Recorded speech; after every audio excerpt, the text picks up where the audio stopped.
On jargon. Jargon, I suppose, is the private language developed within a certain technical field, scientific or otherwise. It's often a shorthand language or a language where words take on a special meaning as defined by the people within that group. So typically you would listen to a group of engineers or a group of my discipline, anthropologists, and you wouldn't be able to follow quite a lot of it because they would be talking in jargon. It's almost like a mathematical notation. And it's developed for very good reasons often. In my own discipline of anthropology, which is littered with jargon, it's because you're trying to translate between cultural systems. And if you take normal words in your own language and just use them without some technical descriptions of them, then it can be misleading. And also there are concepts which you need to develop. So, for example, take a bit of anthropological jargon, matrilateral cross-cousin marriage. Now, most people wouldn't know what that means. It means on the mother side, matrilateral. Cross-cousin, that is moving from male to female or the other way. Parallel means the same side. So a matrilateral cross-cousin would be your mother's brother's daughter or whatever. And that's important because that's a very common type of marriage in many societies. The preferred married partner is a matrilateral cross-cousin. And there are so many of these kinds of jargonistic things. And it's also something which is developed because people develop new concepts and they need to use specialized words for those concepts. And so through my career in anthropology, I was constantly relearning jargon. Towards the end, for example, I heard about aspects of postmodernism. Well, what is postmodernism? Or about ontologies, or about hermeneutics or whatever. These aren't actually jargon. Ontology and hermeneutics are perfectly normal words, but when used briefly by people in a discipline, it means that most people can't follow. So jargon is necessary. It's part of the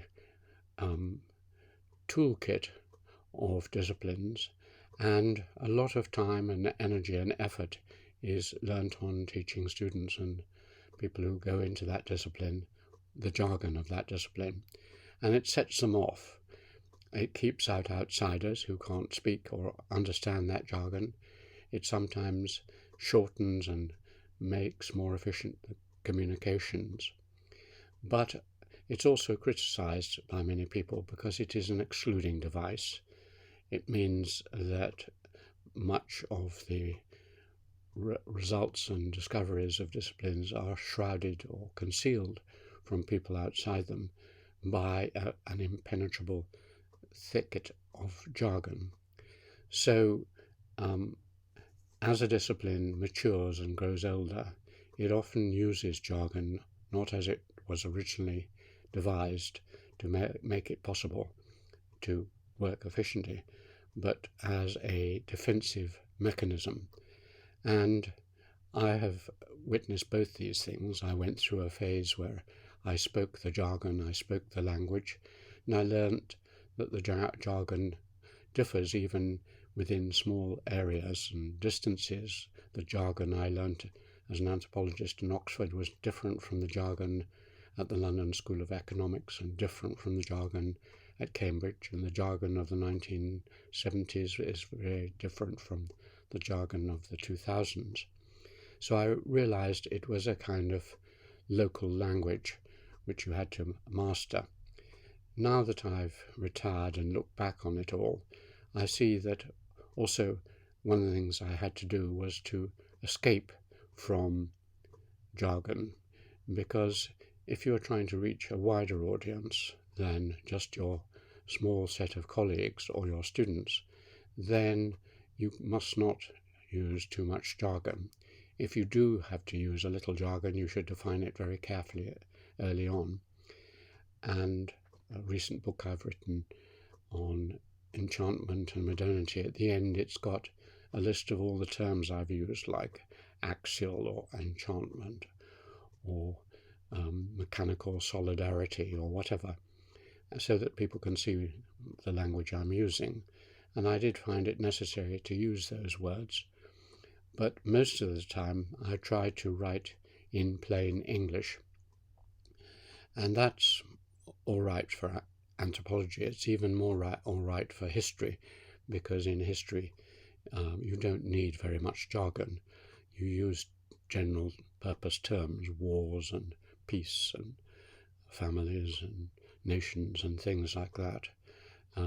So history is mercifully free of jargon.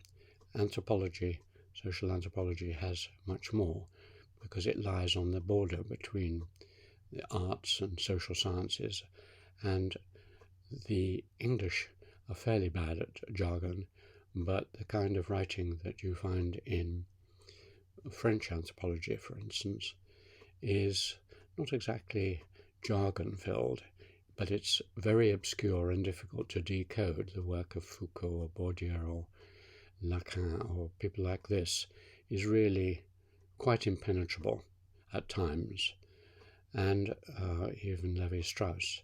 So we have to constantly keep an eye on jargon, realize that it may be necessary, but that it can easily proliferate and create a dense undergrowth through which it's almost impossible to carry on our path of trying to understand the world.